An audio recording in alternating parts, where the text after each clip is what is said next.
Welcome back, everyone, to another deep dive. Hmm. Today we're looking at something pretty interesting. We're going to be diving into Indian diplomacy.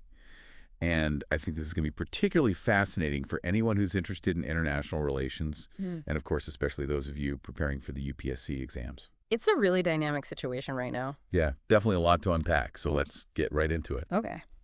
All right, so in December 2024, India reopened its embassy in North Korea. Right. Now, this was after a 3.5-year hiatus. And this is happening almost at the same time that they're sending a special representative to Beijing to smooth things over with China on the border issue. Yeah.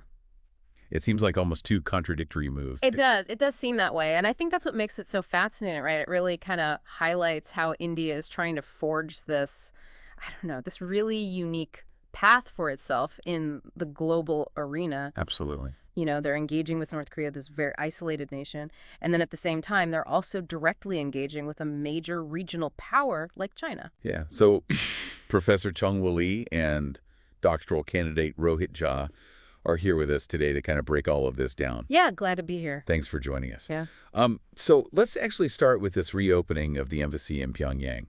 We can't just look at this as just like, okay, they're sending diplomats back on the ground. This is a statement, right? Oh, absolutely. Like, what are they saying by doing this? Well, I mean, if you think about it, there are only about 20 embassies in total in North Korea. Yeah. So by maintaining a presence there, I think India is sending a very clear signal. They're committed to this independent foreign policy Yeah. and that they're not simply aligning with the West. Right. And I think for those preparing for the UPSC, this is like a textbook example of strategic autonomy in action. Yeah, exactly. India is not shying away from engaging with a nation that many consider controversial. But what's the strategic logic here? Like, is it about intelligence gathering? Trying to have some influence on North Korea? What do you think? It's probably a mix of things, to be honest. Having that direct line of communication with North Korea is absolutely critical, especially given their nuclear ambitions and, just their unpredictable behavior in general. So intelligence gathering Right. definitely plays a role. Understanding their perspective, maybe even trying to subtly, influence them a little bit, all of that comes into play. And this really does go back to India's history of non-alignment, doesn't it? It does. Like, they're not picking sides. Not in the traditional sense, anyway. Right. But they're engaging with everybody very strategically. Yeah. And I think that approach allows them to leverage this unique position they have, Yeah. maybe achieve their objectives, whether it's mitigating security threats in the region or playing a more prominent role globally. We can't forget about North Korea's Right. nuclear program either. Yeah, of course. I mean, India has to be concerned about technology potentially, Yeah. being transferred to Pakistan. Yeah, and those historical links between North Korea and Pakistan when it comes to nuclear technology, I mean, that definitely has to be a cause for concern for India. And Yeah. so I think this move allows them to monitor those developments a little more closely, engage in dialogue, and hopefully, try to mitigate some of those risks. It sounds like it's really a high-stakes game It is. with potential risks and potential rewards. Absolutely. It's not as simple as just reopening an embassy. No, it's not. There are a lot of layers of strategic calculations going on here. Definitely. So we talked about this embassy reopening. We talked about sort of the background there, but let's talk a little bit about the China-India border issue. Yeah. Yeah. So in December of 2024, India put up a statue of a Maratha warrior king, and they put this statue on the banks of Pangong Lake. I remember this, yeah. It's symbolic, right? Mhm. But what's the real message? What are they trying to say? I think there are multiple purposes here. On the one hand, it's definitely a display of strength and resolve directed at China. But I think maybe even more importantly, it's a powerful symbol for the Indian troops who are actually stationed there. Right. It boosts their morale, and it reminds them of India's history of resilience. So a message for the domestic audience and for the international audience. Yeah, exactly. It's a way of asserting their claim and reminding China that they're not going to be intimidated. But we do have to remember that this happened around the same time as the meeting between special representatives from India and China. And this was the first meeting of its kind in 5 years. And it was interesting because we got very different readouts from each side. We did. China's talking about a 6-point consensus. Yeah. India didn't even mention it. What's going on there? I think this discrepancy, it really reveals a lot about where the relationship is right now. China emphasizing this consensus It could be seen as an attempt to kind of pressure India into accepting their terms. Yeah. On the other hand, you have India's silence. And that suggests a more cautious, deliberate approach. They're not rushing into any agreements, and especially when there's a lack of trust. So it's like one hand's extending a gesture of peace, Hmm. by engaging in dialogue. Right. But at the same time, the other hand is strengthening their position.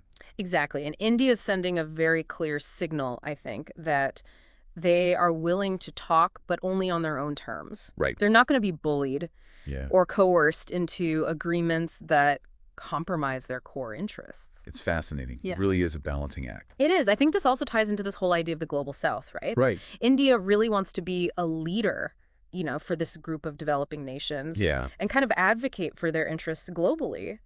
And that ambition, it influences how they engage diplomatically with whether it's North Korea or China or even the Quad. That's an important point. And I think for our UPSC aspirants out there, understanding the global south and where India fits in all of that, that's really key to understanding their foreign policy. Absolutely. But what do you see as like the biggest obstacles to improving those China-India relations? Is it just a matter of trust, or is there something more fundamental at play here?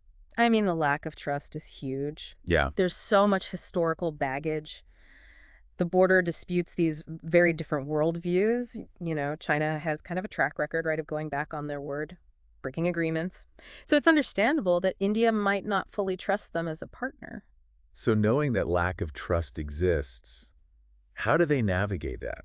Well, they're taking a pretty firm stance. Okay. They're making it clear that they're going to set the terms for any future interactions. And we see this in their border deployments, their responses to Chinese actions, even in their cautious approach to these negotiations. So they're willing to talk, Yeah, but they're also ready if things escalate. exactly. It's a very delicate balancing act for sure. And how does this all play out with the Quad? Because some people see that as a way to counter China. Right. Well, this is where India's diplomatic agility really comes in. They're very active in the Quad, focusing on areas where they have shared interests like maritime security, cybersecurity, climate change. Uh-huh. But at the same time, they're also keeping those lines of communication open with China. And they're trying to manage those issues between the two of them independently. So the Quad isn't dictating their entire China policy. Exactly. They're compartmentalizing those relationships, Okay. pursuing their interests on multiple fronts. And some people call this multi-alignment. Yeah, that's a good way to put it. It's really about being able to leverage partnerships to achieve strategic goals Okay. without being locked into any rigid alliances. That sounds incredibly complex. Yeah. How do they balance all of this? How do they avoid, sending mixed messages? I mean, it's a delicate dance. Yeah. They emphasize different aspects of their foreign policy to different audiences. Um. So with the Quad, they're highlighting shared democratic values, concerns about China's assertiveness. With China, they're focusing on economic cooperation and border management. And then with North Korea, it's about projecting this image of a neutral, non-judgmental partner. Let's go back to North Korea for a second. Why are they so guarded, even with China? A country that we would consider an ally to them. Well, North Korea's foreign policy is driven by this deep sense of insecurity and a need to rely on themselves. They've always been wary of getting too dependent on any one power. Even China. Even China. They've got this long history of invasions and interventions, and that's really shaped how they see the world and how they approach these international relations. So their isolation is almost intentional. In a way, yes. They use their nuclear program and this kind of unpredictable behavior as a way to deter enemies and to get concessions from the international community. So where does India fit into all of this? I think India offers them something different, a potential partner that they don't see as a threat or a competitor. India has this history of non-alignment. They focus on development cooperation. They've got a pretty neutral stance on North Korea's nuclear program. So they're seen as a more appealing partner? Potentially, yes. And I think by reopening the embassy, India is signaling that they're willing to engage with North Korea, on their own terms without preconditions. So maybe this could lead to more dialogue. It's possible. And you never know, it could even contribute to stability in the region. Maybe even encourage North Korea to play a more constructive role globally. It's a long shot, but It is. it's worth trying. It shows that India is willing to think outside the box when it comes to diplomacy. Exactly. And it reminds us that diplomacy isn't just about talking to your friends. Right. It's about engaging with everyone, even those who are difficult or unpredictable. Because ultimately, it's about advancing your own interests and promoting peace and stability. So we've got India engaging with North Korea. They're engaging with China. These two countries have a very complex relationship themselves. Yeah, definitely. How does India manage that whole dynamic? It takes skill Yeah, and a really clear understanding of what motivates each of those players. So with North Korea, it's about dialogue, gathering information, and trying to mitigate those regional security risks. With China, it's a much broader relationship. right. There's economic cooperation, there's border management, and there's also that competition for regional influence. So they're playing different roles depending on who they're dealing with. Exactly. And this is where India's experience in diplomacy really becomes an asset. Yep. They're really good at managing all these different relationships, some of them competing even without compromising their own interests. It's a fascinating case study. It is. A rising power figuring out how to navigate a multipolar world. Hmm. It's really fascinating to see how India is kind of, um, maneuvering through all of this, re-engaging with North Korea, managing this really complex relationship with China, charting this independent course in a world that's becoming increasingly multipolar. Yeah, and it's a great case study, I think, for anyone who's interested in international relations, and especially for our listeners who are, getting ready for those UPSC exams. Absolutely. India's approach really offers some valuable lessons in strategic autonomy, multi-alignment, that whole art of balancing these competing interests. So let's look ahead a little bit. What happens if things between China and India escalate? Like, what are some possible scenarios that we could see playing out?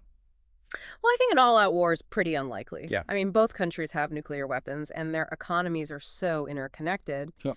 But you can't rule out miscalculation or an accident that could lead to escalation. Yeah. And even a small conflict on the border would have pretty serious consequences. It would disrupt the whole region. That could impact global supply chains. So the stakes are really high. They are. So what can other countries do? Like, can anyone step in and help mediate this dispute?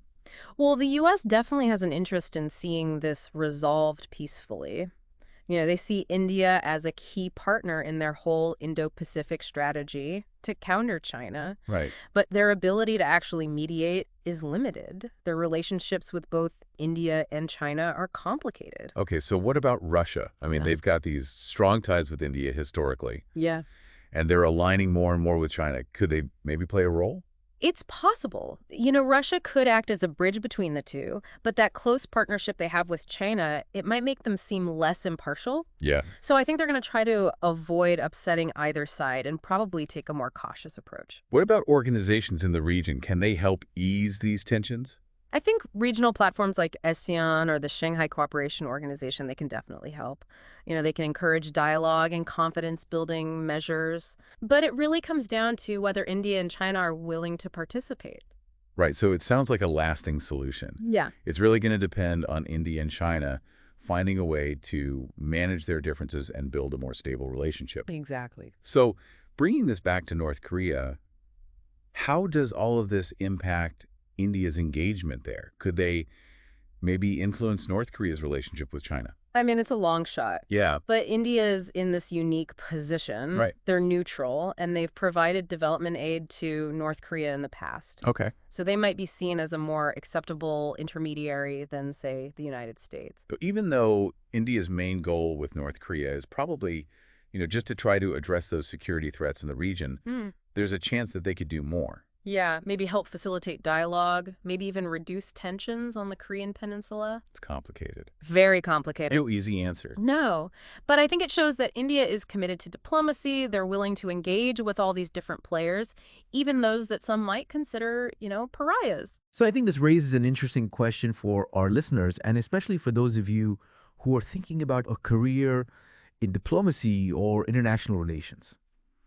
As India's role on the world stage continues to grow, how do all of these diplomatic moves, how do they affect everyday people? What are the potential costs and benefits of this balancing act that India is trying to pull off? We'd love to hear your thoughts on this. Leave a comment below. And of course, don't forget to like and subscribe for more deep dives into the world of international affairs.